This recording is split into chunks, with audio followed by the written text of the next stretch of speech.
तो welcome guys, जैसा कि आपको पता ही है कि आज हम बात करने वाले हैं पीटर थिल की फेमस बुक 0 to 1 के बारे में। और ये बुक बेस्ड है स्टार्टअप्स के ऊपर। So now first of all let us understand what is the meaning of 0 to 1। तो हम कोई भी स्टार्टअप दो तरीके से शुरू करते हैं, पहला है 1 to n और दूसरा है 0 to 1।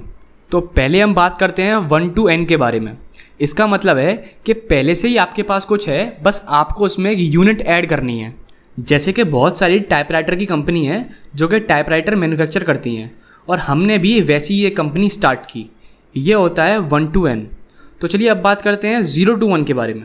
तो 0 to 1 का मतलब है कि मार्केट में ऐसा कुछ भी अवेलेबल नहीं है। आपने अपनी तरफ से एक इनोवेशन किया और इसका रिजल्ट बिल्कुल फ्रेश होगा, बिल्कुल अलग होगा।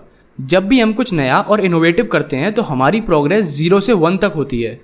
लेकिन 1 to n वाले स्टार्टअप में हमें मोस्टली चीज़ें पता होती हैं कि मोस्ट प्रोबेबली क्या होगा और कैसे होगा।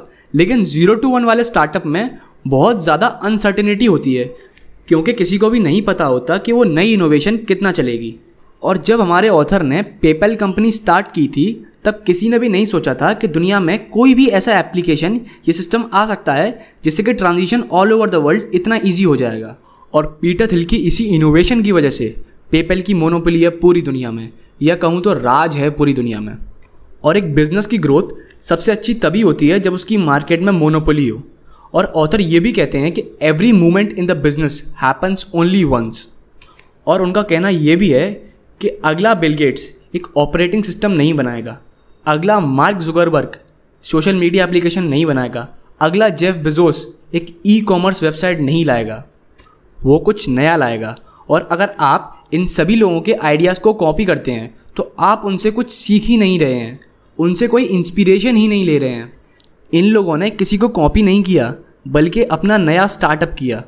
और ये बात तो फैक्ट है कि किसी को कॉपी करना बहुत आसान है, लेकिन बिना कॉपी किए खुद से कुछ बनाना थोड़ा मुश्किल है। और कोई भी पर्टिकुलरली एंटरप्रेन्योरशिप पढ़ने का कोई भी ऐसा स्पेशल फॉर्मूला नहीं है जो कि एग्जिस्ट करता हो, क्योंकि हर एक इनोवेशन में कुछ नया और यूनिक होता है। और कोई भी अथॉरिटी या इंस्टीट्यूशन किसी को भी एक पर्टिकुलर कॉन्क्रीट टर्म्स में इनोवेटिव बनना नहीं सिखा सकती। और ऑथर कहते हैं कि उन्होंने जो सबसे पावरफुल पैटर्न नोटिस किया है वो है कि सक्सेसफुल लोग अनएक्सपेक्टेड जगह पर कुछ वैल्यूएबल ढूंढते हैं और इनोवेशन करते हैं। और जब भी हम फ्यूचर के बारे में सोचते हैं तो हम एक ऐसा फ्यूचर चाहते हैं जिसमें प्रोग्रेस हो।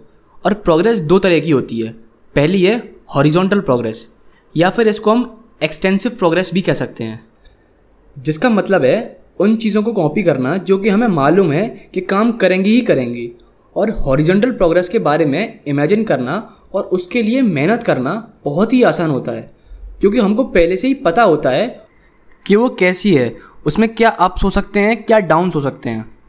दूसरा है वर्टिकल और इंटेंसिव फॉर्म ऑफ प्रोग्रेस, जिसका मतलब है कुछ नया करना, और इसको हम प्रोग्रेस फ्रॉम 0 to 1 भी कह सकते हैं। और वर्टिकल प्रोग्रेस के बारे में बहुत ही कम लोग सोच पाते हैं, क्योंकि उसके लिए हमें कुछ नया करना पड़ेगा जिसके बारे में कभी किसी ने सोचा ही ना हो।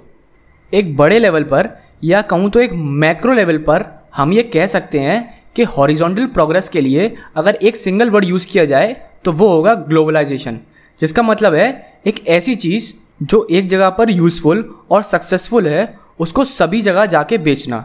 ग्लोबलाइजेशन का एक बहुत बड़ा एग्जाम्पल है China. China is planning to be like what US is today in next 20 years.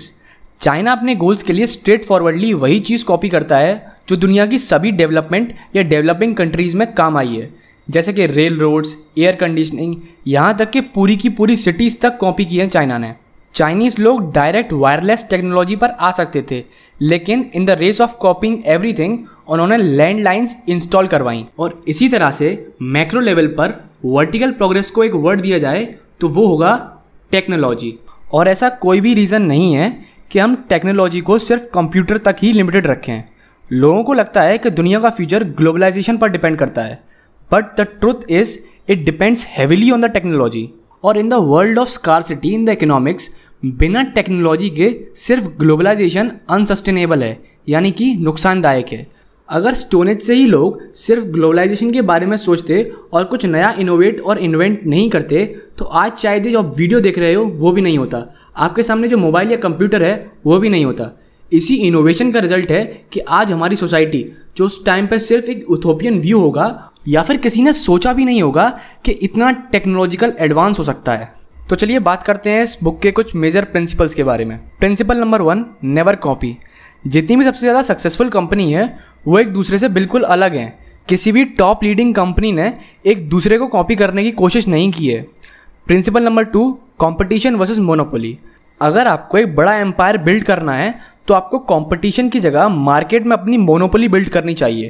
Competition से सिर्फ आपका प्रॉफिट कम हो सकता है, जबकि मोनोपोली आपके प्रॉफिट बिल्डअप करने के एक मेजर एलिमेंट बन सकता है। क्योंकि जब कंपटीशन होता है तब आप लोग अपने प्रोडक्ट या सर्विस की प्राइस को कम करते हैं ताकि उनकी सेल्स बढ़े, और इसी वजह से उसका प्रॉफिट बहुत ही कम हो जाता है। और मोनोपोली का सबसे अच्छा एग्जांपल है गूगल। गूगल की मोनोपोली है और उसके कंपैरिजन में कोई भी सर्च इंजन नहीं है। Principle number 3, start from bottom and then rise to the top. इस प्रिंसिपल का मतलब है कि किसी भी काम को करने के लिए हमको बिल्कुल नीचे से शुरू करना चाहिए और अपना फाउंडेशन स्ट्रॉन्ग करना चाहिए, तभी हम एक स्ट्रॉन्ग बिजनेस एम्पायर बना पाएंगे। और इसी ही स्ट्रॉन्ग फाउंडेशन की वजह से हम मार्केट में डोमिनेट कर सकते हैं। तो अगर आपको वीडियो अच्छी लगी तो उसे लाइक कीजिए, शेयर कीजिए। अगर चैनल पर नए आए हैं तो सब्सक्राइब कीजिए। हम आपको मिलेंगे बहुत ही जल्दी एक नई बुक के साथ। Till then keep reading, keep improving.